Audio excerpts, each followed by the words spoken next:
بسم اللہ الرحمن الرحیم۔ تصوف و سلوک کی جو لائن ہے، اس میں جو بندہ ذکر اذکار کرتا ہے اور مسلسل رابطے میں رہ کر اطاعت و انقیاد کے ساتھ آگے بڑھتا ہے تو شیطان اور زیادہ پیچھے لگتا ہے اور پھر راستہ روکنے کی اور راستے سے ڈگمگانے کی اور زیادہ محنت کرتا ہے۔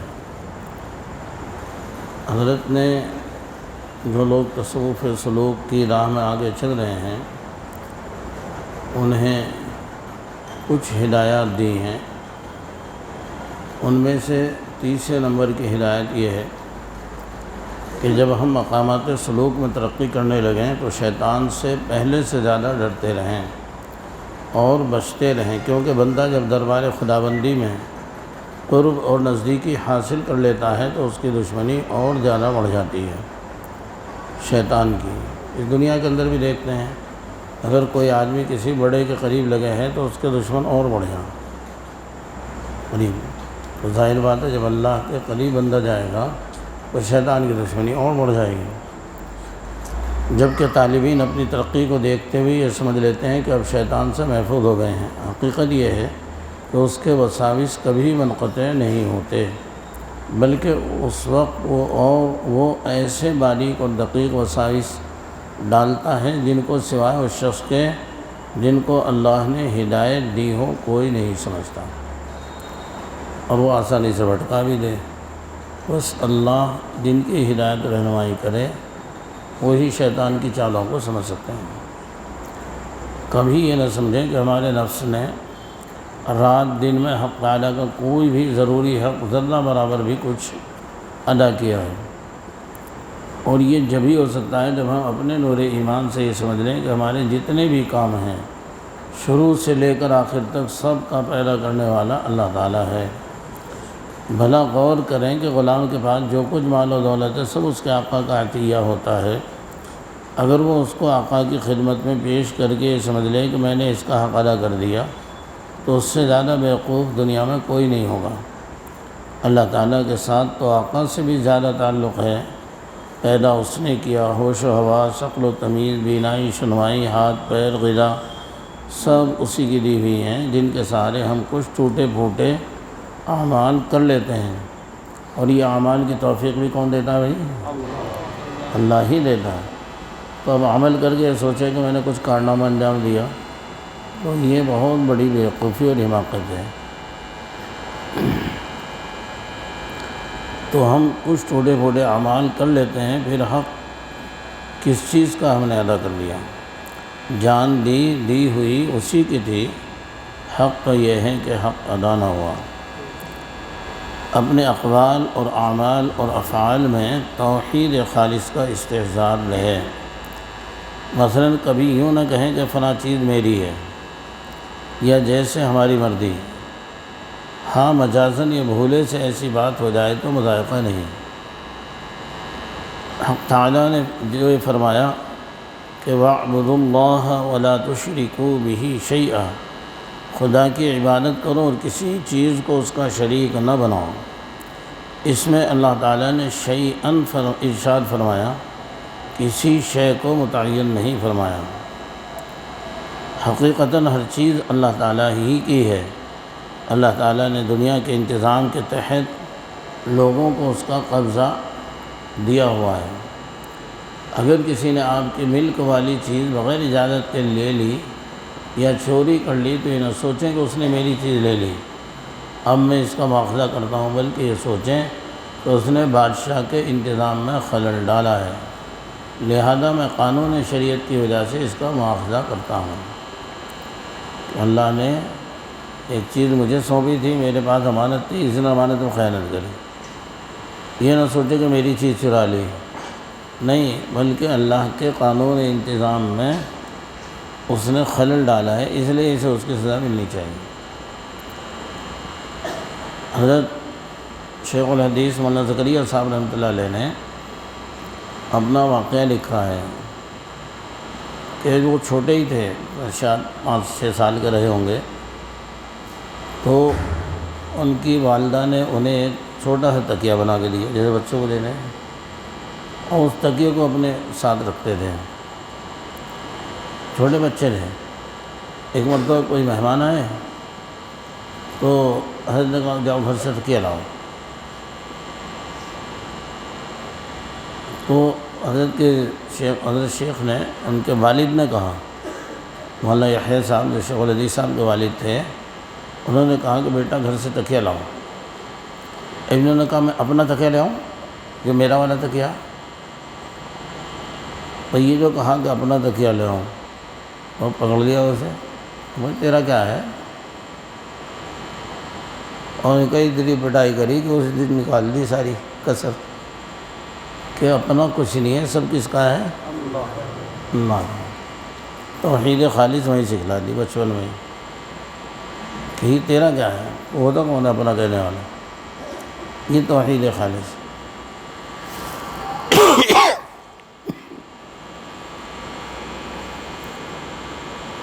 ایک دفعہ ایک بزرگ نے دعا کی کہ اللہ تو نے توحید خالص پر مغفرت کا وعدہ کیا ہے، میں تیرے ساتھ کسی کو شریک نہیں ٹھہراتا، لہذا میری مغفرت، میری بخشش فرما۔ ان کے الہام ہوا تو وقت یاد کریں جب آپ کو دودھ پیش کیا گیا تو آپ نے کہا کہ میں نہیں پیتا، اس سے مجھے نقصان ہوتا ہے دودھ سے۔ تو اللہ تعالیٰ نے ان کے اس کلمے پر گرفت فرمائی کہ ضرر پہنچنے کو، نقصان پہنچنے کو دودھ سے منسوب کر دیا۔ انہوں نے کہا کہ میں اس لیے نہیں پیتا، دودھ پی کے میرے پیٹ میں درد ہو جا، دودھ سے درد ہو جا میرے پیٹ میں۔ اللہ نے اس پہ تنبیہ فرمائی کہ دودھ ہوتا کون ہے درد کرنے والا؟ درد کس کے حکم سے ہوتا ہے؟ اللہ کے حکم سے۔ چھٹی بات حضرت نے فرمائی کہ اپنے اعمال پر اس لحاظ سے ثواب طلب نہ کریں کہ یہ ہمارے کیے ہوئے کام ہیں، کہ ہم نے یہ عمل کرا اس پر ثواب دے رہے، یہ عمل کرا اس پر ثواب نہ۔ اپنے اعمال پر اس لحاظ سے ثواب طلب نہ کریں کہ ہمارے کیے ہوئے کام ہیں، بلکہ صرف خدا کے فضل و احسان پر نظر کر کے ثواب طلب کیا کریں کہ اللہ آپ اپنے فضل سے عطا کر دیجیے، اس لیے کہ ہمارا کام بھی، عمل بھی تو اسی کی عطا ہے، اس لیے کہ اللہ ہم نے یہ عمل کرا اسے قبول کر لے، اس کی وجہ سے کام کر دے، نہیں، بلکہ اللہ اپنے فضل سے ہمارے عمل کو قبول کر لے اور اپنے فضل سے ہمارے اوپر اپنی رحمت متوجہ فرما اور ہماری فنا ضرورت پوری فرما۔ اور اس میں راز یہ ہے کہ جو شخص اپنے نیک اعمال پر اس وجہ سے ثواب طلب کرے گا کہ اس نے خود یہ اعمال کیے ہیں، تو اس کے لیے کچھ وعید نہیں کہ برے اعمال کی سزا دینے کے واسطے بھی ترازوئے اعمال قائم کی جائے۔ لہذا اللہ تعالیٰ سے ثواب چاہو تو محض اس کے احسان و فضل سے مانگو، اور اگر اپنے عمل سے مانگو گے تو اللہ کہے گا اچھا یہ تو نیک عمل کی جزا ہو گئی، اور یہ جو گڑبڑ کری اسے بھی تو اعمال نامے میں تلنا چاہیے، پھر تو انصاف کی بات چلے گی۔ لہذا عمل تو یہ سوچے کہ اللہ کی طرف سے ہو، اور سوال کرے تو اس کے فضل سے، کہ اللہ اپنے فضل سے اپنے آپ کو سرداری کے لیے آگے نہ بڑھائیں، کسی بھی کام میں اپنے آپ کو بطور قائد، سردار اور ذمہ دار آگے نہ بڑھائیں۔ مثلا مشیخت، امامت، امارت، تدریس وغیرہ میں اپنے بھائیوں کے تابع بننے کی کوشش کریں، نہ کہ ان سے سبقت لے جانے کی کہ بھئی مجھے امیر بنا دو، یا مجھے نہیں، پیچھے رہنے کی کوشش کریں، مگر اس صورت میں کہ وہ خود ہمیں آگے بڑھائیں۔ کوئی اگر ہمیں آگے بڑھائے کہ جی ٹھیک ہے آپ نماز پڑھا لیجیے، وہ الگ بات ہے، خود دل میں خواہش پیدا نہ ہو کہ میں امیر بنوں یا امام بنوں، یا ہماری پیش قدمی سے دوسروں سے بلا اور مصیبت دور ہوتی ہو، یا انہیں نیک کاموں کی رغبت ہوتی ہو، تو پھر مذائقہ نہیں ہے۔ اگر آگے بڑھنے سے دوسروں کو رغبت ہوتی ہے، شوق بڑھتا ہے، تو پھر آگے بڑھیں، کیونکہ نیک کاموں میں سبقت کرنے کا حکم دیا گیا ہے۔ سید احمد رفاعی رحمۃ اللہ علیہ کا قول ہے کہ ہمیشہ دم بن کر رہو، سر بن کر نہ رہو، ہمیشہ دم بن کر رہو، سر بن کر نہ رہو، کیونکہ سب سے پہلے مار ہمیشہ سر پر پڑتی ہے۔ کوئی اگر مارے پیچھے تھوڑی مارے، پہلے سر بھی مارے، اس لیے سر بن کر نہ رہو، دم۔ کسی منصب یا ذمہ داری کی تمنا نہ کریں اور نہ اپنی طرف سے اس کی کوشش کریں، اللہ تعالیٰ کی مشیت پر نظر رکھیں اور صبر کریں یہاں تک کہ خود ان سے اسے قبول کرنے کی درخواست نہ کی جائے، کیونکہ اگر اپنی کوشش سے کوئی منصب حاصل کرو گے تو تمہیں اس منصب کے حوالے کر دیا جائے گا۔ ایک بندہ حضور پاک صلی اللہ علیہ وسلم خدمت میں آیا اور اس نے کہا کہ مجھے فلاں علاقے کا گورنر بنا دیا ہے۔ آپ نے کہا تو یہ ایک رسی پہ بھی حاکم نہیں بنانے کا، علاقے کا گورنر دوسری بات ہے، اسے منع کر دیا۔ اور بہت سے صحابہ وہ ہیں کہ جنہیں گورنر بنا کے بھیج جاؤ۔ حضرت ابو عبیدہ ابن الجراح، یہ نبی پاک صلی اللہ علیہ وسلم کے بہت قریبی صحابی ہیں اور عشرہ مبشرہ میں ہیں، اور جوانی میں جب انہوں نے اسلام قبول کرا تو ان کے باپ کو بڑا غصہ آیا کہ لے میں تو اس کا اتنا خیال رکھا اور اس نے مجھے پوچھا بھی نہیں ہے اور اسلام کو، تو باپ کو نہ قسم کھا لی کہ میں بھی تیرا سر قلم کروں گا، چھوڑنے کا نہیں کہ مل گیا تو یہ جان سے ماروں گا، تو انہیں محمد کا ساتھ کیوں اپنایا، کلمہ کیوں پڑھا، ایمان قبول کیا۔ چنانچہ غزوہ بدر کے موقع پر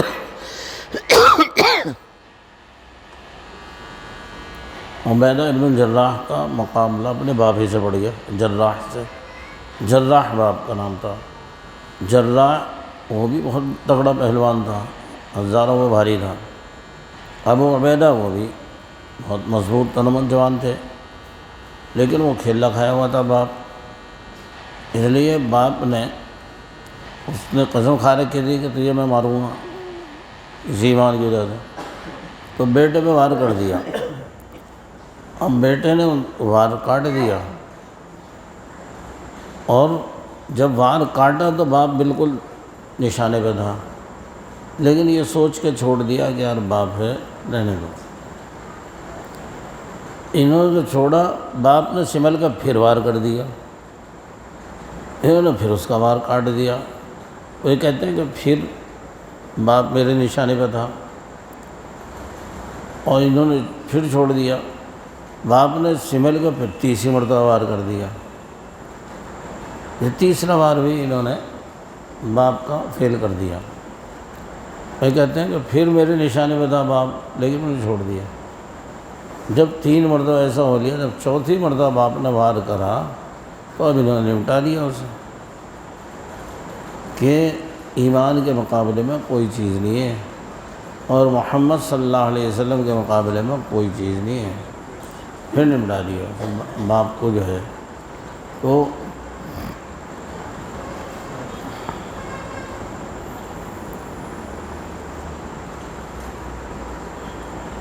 اب انہیں ایک مرتبہ کچھ عیسائی آئے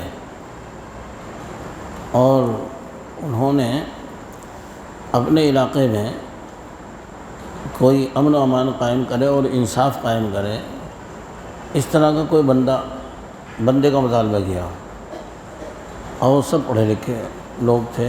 انہوں نے کہا بھائی تمہارے علاقے میں فلاں فلاں بڑے بڑے علماء ہیں عیسائی، کہنے ان پہ کوئی بھروسہ نہیں ہے، آپ کا جو بندہ جائے گا ہم اس کے فیصلے اس کی بات کو مانیں گے۔ تو حضور نے فرمایا کہ اچھا ٹھیک ہے، ظہر کا ٹائم ہو رہا تھا، نماز تیار تھی، کہ میں ایسے بندے کو بھیجوں گا جو نہایت زیرک، سمجھدار، حق کا فیصلہ کرنے والا ہوگا اور اللہ اور اس کے رسول اس سے محبت کرتے ہوں گے۔ یہ بات حضرت عمر نے سن لی، اور حضرت عمر جو ہے سلام پھیر کر اچک کے آگے کو ہو گئے کہ حضور کی نظر میرے پڑے اور مجھے بھیج دیں، کیوں اس لیے کہ حضور نے فرمایا کہ اللہ اور اس کے رسول اس سے محبت کریں۔ حضور نے مجمع میں نظر دوڑائی اور کہا ابو عبیدہ کہاں؟ یہ کچھ پیچھے تھے، انہوں نے کہا ادھر آؤ، اور پھر حضور نے انہیں حاکم بنا کر بھیجا۔ تو نبی پاک صلی اللہ علیہ وسلم نے فرمایا کہ کبھی عہدہ یا منصب طلب نہ کریں، کسی منصب یا ذمہ داری کی تمنا نہ کریں، اور اپنی طرف سے اس کی کوشش کریں، اللہ تعالیٰ کی مشیت پر نظر رکھیں اور صبر کریں یہاں تک کہ خود ان سے اسے قبول کرنے کی درخواست نہ کی جائے۔ ہاں اگر قبول کرنے کی درخواست کی جائے تو قبول کر لیں، کیونکہ اگر اپنی کوشش سے کوئی منصب یا حاصل کرو گے تو تمہیں اس منصب کے حوالے کر دیا جائے گا، اور اگر بغیر کوشش کے کوئی ذمہ داری ملے گی تو اس پر اللہ تعالیٰ کی طرف سے اعانت کی جائے گی۔ ہمیشہ یہ اعتقاد پیش نظر رکھیں کہ اللہ تعالیٰ ہماری مصلحتوں کو ہم سے زیادہ جانتے ہیں۔ اگر یہ اعتقاد رکھیں گے تو کسی معاملے میں بھی دل میں ناخوشی پیدا نہ ہوگی، اور جو شخص اس اعتقاد سے غافل رہے گا وہ ضرور تقدیر سے ناخوش ہوگا، بلکہ بعض اوقات اعتراض کا مرتکب ہوگا۔ یہ یقین رکھیں اللہ ہماری مصلحتوں کو ہم سے زیادہ جانتے ہیں، اور اللہ ہم سے ہمارے زیادہ خیر خواہ ہیں، کیوں؟ اس لیے کہ ہم سے ہمارے زیادہ قریب ہیں۔ اللہ نے خود فرمایا کہ تمہاری شہرک سے بھی زیادہ قریب ہیں، اور ہم سے بھی زیادہ قریب ہیں وہ، اور ہماری مصلحتوں کو ہم سے زیادہ جانتے ہیں وہ۔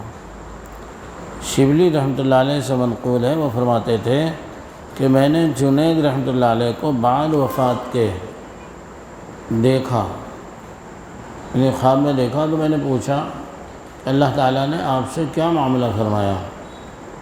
کہنے لگے کہ مجھے بخش دیا اور کسی بات پر عتاب نہیں فرمایا، البتہ ایک بار میری زبان سے اتنی بات نکل گئی تھی کہ اس سال زمین کو بارش کی زیادہ ضرورت ہے۔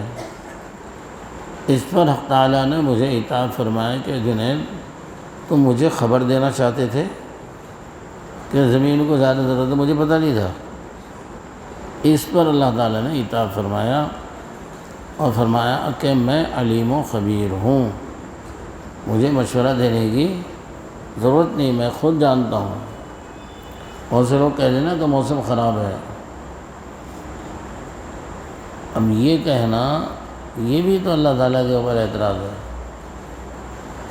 اللہ جو کر رہے ہیں ہر حال میں ہر موسم اس کی مصلحت کے عین مطابق ہے، اور اس وقت پر اسی میں ہمارے لیے خیر ہے، ہم سمجھیں یا نہ سمجھیں۔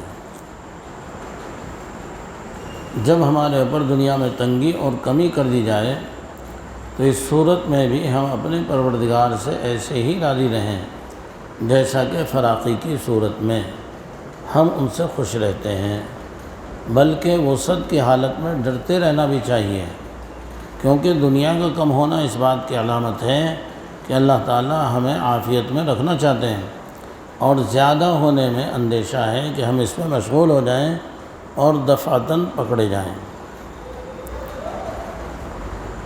اپنے دل کو دنیا میں مشغول نہ کرنا چاہیے، حتی الوسع لین دین اور جمع تقسیم کے معاملات سے دل کو فارغ رکھنے کی کوشش کرنی چاہیے۔ اگر کسی سے کچھ قرض وغیرہ لینا ہو تو زیادہ سختی نہ کریں، نرمی سے دے دیں تو ٹھیک ہے، ورنہ دنیا آخرت میں مطالبہ نہ کریں۔ یہ سوچ لیں کہ وہ اللہ کا بندہ ہے، نبی صلی اللہ علیہ وسلم کا امتی ہے، اللہ اور رسول کی عظمت کو سوچتے ہوئے اس سے زیادہ تقاضا نہ کریں۔ اب یہ بہت بڑی بات ہے کہ آدمی اللہ رسول کی عظمت کی وجہ سے تقاضا نہ۔ ایک بزرگ جو چلے جا رہے تھے بیچارے، چور نے ان کی گٹھری چھین لی اور گٹھری چھین کے بھاگ گیا۔ اب